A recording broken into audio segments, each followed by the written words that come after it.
ನೀವು ನೋಡ್ತಿದ್ದೀರಾ TV 46 news Kannada. ನಾನು ಮೇಘನಾ ಲೋಕೇಶ್. ಧ್ವಜದಿಂದ ಮಾರಾಟವಾದ ಹಣದಿಂದ ನಿವೃತ್ತರ ಬದುಕಿಗೆ ಆಧಾರವಾದ ಸಹಾಯಸ್ಥವಾಗಿದ್ದು, ಪ್ರತಿ ಸಮಸ್ಯೆ ಎಲ್ಲವನ್ನು ಪೊಲೀಸ್ ಇಲಾಖೆಯ ಮೇಲೆ ಹಾಕುವುದು ಸರಿಯಲ್ಲ ಎಂದು ನಿವೃತ್ತ ಹೆಚ್ಚುವರಿ ಪೊಲೀಸ್ ಅಧೀಕ್ಷಕ ಕೆಎಸ್ ವೆಂಕಟೇಶ್ ನಾಯ್ಡು ತಿಳಿಸಿದರು. ನಗರದ ಡಿಎಆರ್ ಜಿಲ್ಲಾ ಪೊಲೀಸ್ ಕವಾಯತ್ ಮೈದಾನದಲ್ಲಿ ಗುರುವಾರ ನಡೆದ ಕರ್ನಾಟಕ ರಾಜ್ಯ ಪೊಲೀಸ್ ಧ್ವಜ ದಿನಾಚರಣೆ ಕಾರ್ಯಕ್ರಮದಲ್ಲಿ ಮುಖ್ಯ ಅತಿಥಿಯಾಗಿ ಭಾಗವಹಿಸಿ ಮಾತನಾಡಿದ ಅವರು, ಪೊಲೀಸ್ ಎಂದರೆ ಕೇವಲ ಕಾನೂನು ಸುವ್ಯವಸ್ಥೆ ಕಾಯುವ ಇಲಾಖೆ ಮಾತ್ರವಲ್ಲ, ಸಮಾಜದ ನೆಮ್ಮದಿ ಮತ್ತು ಭದ್ರತೆಗೆ ಬೆನ್ನೆಲುಬಾದ ವ್ಯವಸ್ಥೆ. ಆದರೆ ಕರ್ತವ್ಯ ನಿರ್ವಹಿಸಿ ನಿವೃತ್ತಿಯಾದ ಬಳಿಕ ಅನೇಕ ಪೊಲೀಸ್ ಸಿಬ್ಬಂದಿ ಆರ್ಥಿಕ ಮತ್ತು ಆರೋಗ್ಯ ಸಂಬಂಧಿತ ಸಂಕಷ್ಟಗಳನ್ನು ಎದುರಿಸುತ್ತಿರುವುದು ವಾಸ್ತವ. ಈ ಹಿನ್ನೆಲೆಯಲ್ಲಿ ಪೊಲೀಸ್ ಧ್ವಜ ದಿನಾಚರಣೆ ಕೇವಲ ಆಚರಣೆಗಷ್ಟೇ ಸೀಮಿತವಲ್ಲದೆ ಮಾನವೀಯ ಮೌಲ್ಯಗಳನ್ನು ನೆನಪಿಸುವ ವೇದಿಕೆಯಾಗಿ ಮೂಡಿಬಂದಿದೆ. ಧ್ವಜ ಮಾರಾಟದಿಂದ ಸಂಗ್ರಹವಾಗುವ ನಿಧಿ ನಿವೃತ್ತ ಪೊಲೀಸ್ ಸಿಬ್ಬಂದಿ ಹಾಗೂ ಅವರ ಕುಟುಂಬದ ನೆರವಿಗೆ ಮಹತ್ವದ ಪಾತ್ರ ವಹಿಸುತ್ತದೆ ಎಂದು ಹೇಳಿದರು.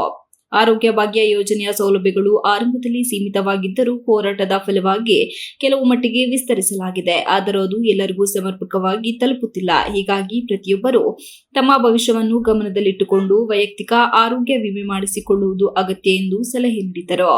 ಜಿಲ್ಲಾ ಪೊಲೀಸ್ ವರಿಷ್ಠಾಧಿಕಾರಿ ಶುಭನ್ವಿತಾ ಮಾತನಾಡಿ, ಪೊಲೀಸ್ ಸಿಬ್ಬಂದಿ ತಮ್ಮ ವೈಯಕ್ತಿಕ ಕಷ್ಟಗಳನ್ನು ಮರೆತು ಸಮಾಜದ ಹಿತಕ್ಕಾಗಿ ನಿರಂತರ ಸೇವೆ ಸಲ್ಲಿಸುತ್ತಿದ್ದಾರೆ ಎಂದು ಹೇಳಿದರು.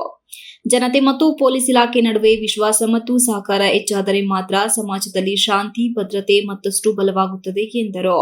ಕರ್ನಾಟಕ ಪೊಲೀಸ್ ಕಾಯ್ದೆ 1965ರ ಏಪ್ರಿಲ್ 2ರಂದು ಜಾರಿಗೆ ಬಂದ ದಿನವನ್ನು ರಾಜ್ಯ ಪೊಲೀಸ್ ಧ್ವಜ ದಿನವಾಗಿ ಆಚರಿಸಲಾಗುತ್ತದೆ. ಈ ದಿನದ ಅಂಗವಾಗಿ ಧ್ವಜ ಮಾರಾಟದ ಮೂಲಕ ಸಂಗ್ರಹವಾಗುವ ಹಣವನ್ನು ನಿವೃತ್ತ ಪೊಲೀಸ್ ಸಿಬ್ಬಂದಿ, ಅವರ ಕುಟುಂಬಗಳು ಹಾಗೂ ಸಂಕಷ್ಟದಲ್ಲಿರುವವರಿಗೆ ನೆರವಿಗಾಗಿ ಬಳಸಲಾಗುತ್ತದೆ. ಕಳೆದ ವರ್ಷ ಹಾಸನ ಜಿಲ್ಲೆ ಸುಮಾರು 2 ಲಕ್ಷ ರು ಸಂಗ್ರಹವಾಗಿದ್ದು, 19 ಸಿಬ್ಬಂದಿಗಳ ಅಂತ್ಯ ಸಂಸ್ಕಾರ ನೆರವಿಗೆ ಹಾಗೂ 137 ಮಂದಿ ಒಟ್ಟು 9 ಲಕ್ಷ ರು ಸಹಾಯ ಒದಗಿಸಲಾಗಿದೆ. ಆದರೆ ಈ ಮೊತ್ತ ಎಲ್ಲರ ಅಗತ್ಯಗಳನ್ನು ಪೂರೈಸಲು ಸಾಕಾಗುತ್ತಿಲ್ಲ ಎಂಬುದು ವಾಸ್ತವ.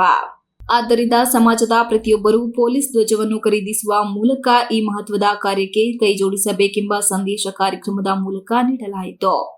ಪೊಲೀಸ್ ಧ್ವಜ ಕೇವಲ ಒಂದು ಚಿಹ್ನೆಯಲ್ಲ, ಅದು ಸಮಾಜದ ಸುರಕ್ಷತೆಗಾಗಿ ಹಗಲು ರಾತ್ರಿ ದುಡಿಯುವವರಿಗಿರುವ ಕೃತಜ್ಞತೆಯ ಸಂಕೇತವಾಗಿದೆ.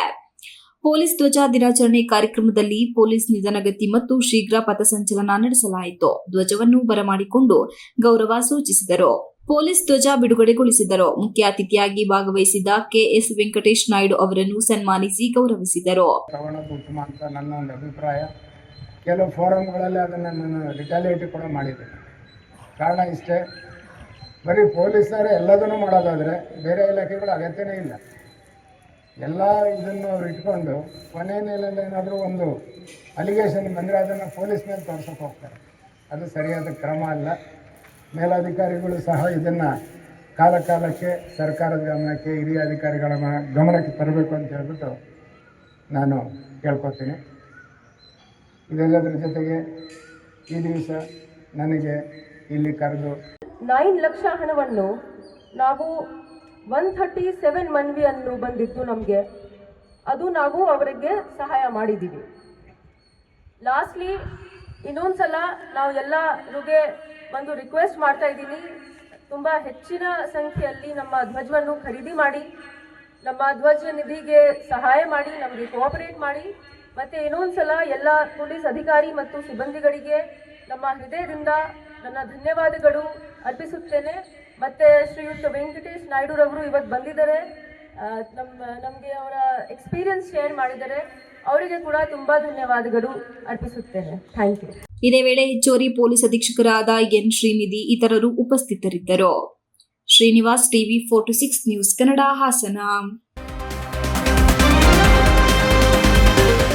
You are watching TV 46 News Kannada.